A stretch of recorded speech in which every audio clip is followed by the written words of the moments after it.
या मालिकेच्या आजच्या भागामध्ये आपण पाहणार आहोत. काउन्सिलर पिहूसोबत छान गप्पा मारत असतात, तिला वेगवेगळे प्रश्न विचारत असतात आणि त्यावेळी पिहूसुद्धा अगदी आनंदाने मनापासून त्या प्रश्नांची उत्तरं देत असते. आणि मग त्याच वेळी त्या काउन्सिलर मुद्दाम पिहूला विचारतात की मला सांग, तुला सगळ्यात जास्त कोणता पदार्थ आवडतो. तर पिहू पटकन सांगते पिझ्झा. आणि त्यावर त्या काउन्सिलर म्हणतात, अरे वा, मलासुद्धा पिझ्झा खूप आवडतो आणि तुला माहिती आहे का, माझ्याकडे एक पिझ्झा गेम आहे. आणि मग त्यानंतर त्या त्यांच्या पर्समधून एक खेळण्यातला पिझ्झा बाहेर काढतात. त्या पिझ्झामध्ये 6 स्लाईस असतात आणि त्या प्रत्येक स्लाईसवर एका एका भावनेचं नाव लिहिलेलं असतं, जसं की भीती, मत्सर, राग, नकार, नैराश्य आणि तटस्थ. आणि मग त्यानंतर त्या काउन्सिलर पिहूला म्हणू लागतात की चल आता तू या पिझ्झामधील एक स्लाईस घे आणि ती मला दे. त्यामुळे पिहू नेमकी कोणती स्लाईस घ्यायची याचा विचार करू लागते आणि मग ती भीती म्हणजेच फिअरची स्लाईस बाहेर काढते. आणि त्यामुळे काउन्सिलर तिला विचारतात की पिहू बाळा, काय झालं, तुला कोणाची भीती वाटते का. आणि त्यावेळी पिहू खूपच घाबरते, तिला त्या वसूने दिलेली धमकीच आठवत असते. तर दुसरीकडे काव्या, नंदिनी, जीवा, पार्थ आणि मानिनी गप्पा मारत बसलेले असतात.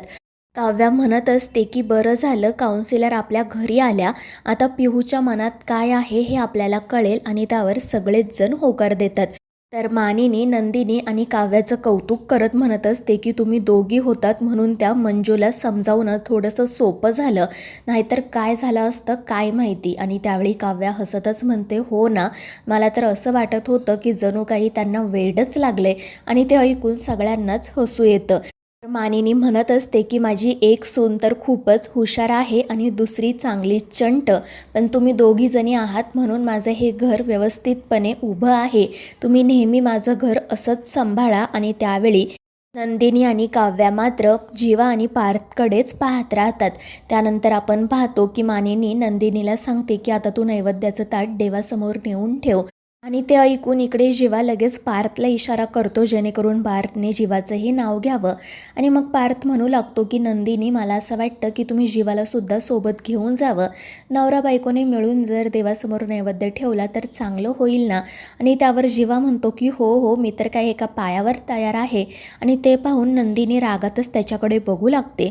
त्यामुळे तो गप्प बसतो आणि मग गुपचूप नंदिनीच्या पाठोपाठ देवघरामध्ये जातो. तर अनिशा वाट बघत असल्यामुळे काव्या देखील तिच्या रूममध्ये जाते. पार्थही त्याच्या कामासाठी जातो.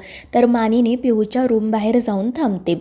इकडे काउन्सिलर पिहूला विचारत असतात की पिहू, काय झालं आहे सांग ना मला, तुला कोणाची भीती वाटते का. आणि त्यावेळी पिहूला मात्र फक्त त्या वसू आत्याने दिलेली धमकी आठवत असते. तिला चांगलाच घाम फुटतो आणि तिची अवस्था पाहून काउन्सिलर म्हणतात की ठीक आहे, तू काही बोलू नको, हा सगळा विचार सोडून दे, आपण दुसरा एखादा छान गेम खेळूयात. आणि त्यावर मग पिहूही हो म्हणते आणि पुन्हा आनंदाने दुसरा गेम खेळायला तयार होते. आणि मग त्यानंतर काउन्सिलर तिला सांगतात की हे बघ, आता मी जे नाव घेईल ते नाव ऐकल्यानंतर तुझ्या मनात पटकन कोणता विचार येतो किंवा कोणाचं नाव येतो ते तू मला सांगायचं. त्यावर पिहूसुद्धा हो म्हणते आणि मग काउन्सिलर तो गेम खेळायला सुरुवात करतात. आणि मग तो गेम खेळता खेळता त्या काउन्सिलर म्हणतात की सिक्रेट. आणि त्यावेळी पिहू पटकन म्हणते की नंदिनी वहिनी. त्यामुळे काउन्सिलर विचारतात की बाळा, असं कोणतं सिक्रेट आहे जे नंदिनी वहिनीशी रिलेटेड आहे, तू मला सांगू शकतेस का. पण त्यावेळी पिहू मात्र खूप घाबरून जाते, तिला खूप त्रास होतो. ती म्हणत असते की प्लीज आपण हे सगळं थांबवूयात, माझं डोकं खूप दुखतंय. आणि त्यावर त्या काउन्सिलरही हो म्हणतात आणि पिहूला काहीच विचारत नाही. दुसरीकडे जीवा आणि नंदिनी देवघरात आलेले असतात. नंदिनी देवापुढे नैवेद्य ठेवत असते. जीवा उगाच मध्ये मध्ये करत असतो, पण नंदिनीने त्याच्याकडे पाहिल्यावर तो गुपचूपपणे बाजूला जाऊन उभा राहतो. आणि मग ते दोघे देवाचा आशीर्वाद घेतात. नंदिनी पिहूबद्दलच प्रार्थना करत असते. तर जीवा म्हणत असतो की देवा, नंदिनी जे काही मागते ना ते तू तिला देऊन टाक. आणि मग तो नंदिनीला आरती द्यायला जातो, पण नंदिनी तितक्यात डोळे उघडते म्हणून तो पटकन त्याचा हात बाजूला घेतो आणि म्हणू लागतो की अगं, इथे एक माशी होती ना, मी तिलाच हाकलून लावत होतो. आणि त्यामुळे नंदिनी अजूनच रागात त्याच्याकडे बघू लागते आणि तेथून निघून जाते. तर जीवा गणपती बाप्पाला म्हणत असतो की अरे देवा, मला वाटलं होतं की ही हसेल, पण बघ ना, ही तर रुसून गेली. आता प्लीज तू असं काहीतरी कर जेणेकरून मला या नंदिनीला हसवता येईल. जर असं झालं ना तर मी तुला पूर्ण श्रावण महिना गोडाधोडाचं नैवेद्य दाखवेल. आणि मग त्याच वेळी गणपती बाप्पाजवळ ठेवलेलं जास्वंदीचं फूलही खाली पडतं, त्यामुळे जीवा खुश होतो. दुसरीकडे अनिशाला समजतं की काव्या आणि पार्थ एकाच बेडवर झोपत आहेत, त्यामुळे ती खूपच खुश होते आणि म्हणू लागते की हे किती रोमॅन्टिक आहे. तर काव्या म्हणत असते की आता यात काय रोमॅन्टिक आहे, आणि हे बघ तू समजतेस तसं काय आम्ही या बेडवर झोपत नाही. त्या बोक्याचं तोंड इकडं असतं आणि पाय तिकडे, आणि माझं तोंड इकडं असतं आणि पाय तिकडे. आम्ही एकमेकांच्या अगदी विरुद्ध आहोत. आणि ते ऐकून अनिशा म्हणू लागते की काव्या तू काही बोल, पण हे खरंच खूप रोमॅन्टिक आहे, आणि जर लग्न करणं एवढं रोमॅन्टिक असेल तर मलाही लग्न करायचं आहे. आणि तिचं असं बोलणं ऐकून काव्या अजूनच चिडते. ती म्हणत असते की तू उगाच काहीतरी बोलू नको. पण तितक्यात अनिशाचं लक्ष तिच्या हातामध्ये असणाऱ्या फ्रेंडशिप बँडकडे जातं. ती विचारते की काव्या खरं खरं सांग, तुला हा फ्रेंडशिप बँड कोणी बांधला? तर काव्या कशीबशी तिला सांगू लागते की अगं मी ना काल खूप गाढ झोपेत होते, त्यावेळी तो बोका माझ्या जवळ आला आणि त्याने मला हा फ्रेंडशिप बँड बांधला. खरं तर ना मला त्याचा खूप राग आला होता, पण नंतर म्हटलं ठीक आहे राहू द्या. आणि हे ऐकून अनिशा तर अजूनच खुश होते आणि मुद्दाम काव्याला चिडवायला सुरुवात करते. तर काव्या तिला म्हणत असते की अगं तुझं काय चाललंय, इथे घरात काय सुरू आहे आणि तू काय बोलतेस? आता फक्त ना लवकरात लवकर त्या काउन्सिलरला कळायला हवं की पिहूच्या मनात नेमकं काय सुरू आहे ते. एकदा का तो प्रश्न मार्गी लागला की मग मला बघता येईल या बोक्याचं काय करायचं ते. आणि त्यावर अनिशाही हसतच हो म्हणते. त्यानंतर आपण पाहतो की काउन्सिलरचं सेशन संपलेलं असतं आणि मग त्या बाहेर येऊन सगळ्यांसोबत बोलू लागतात. त्या नंदिनीला सांगत असतात की मी पिहूसोबत बोलले, मात्र मला असं वाटतंय की आपल्याला अजून काही सेशन्स करायची गरज आहे, कारण तिच्या मनात नेमकं काय सुरू आहे हे मला अजूनही कळालेलं नाही आहे. आणि ते ऐकून मग सर्वच जण थोडे काळजीत पडतात. मानिनी विचारत असते की पिहूने तुम्हाला काहीच सांगितलं नाही का?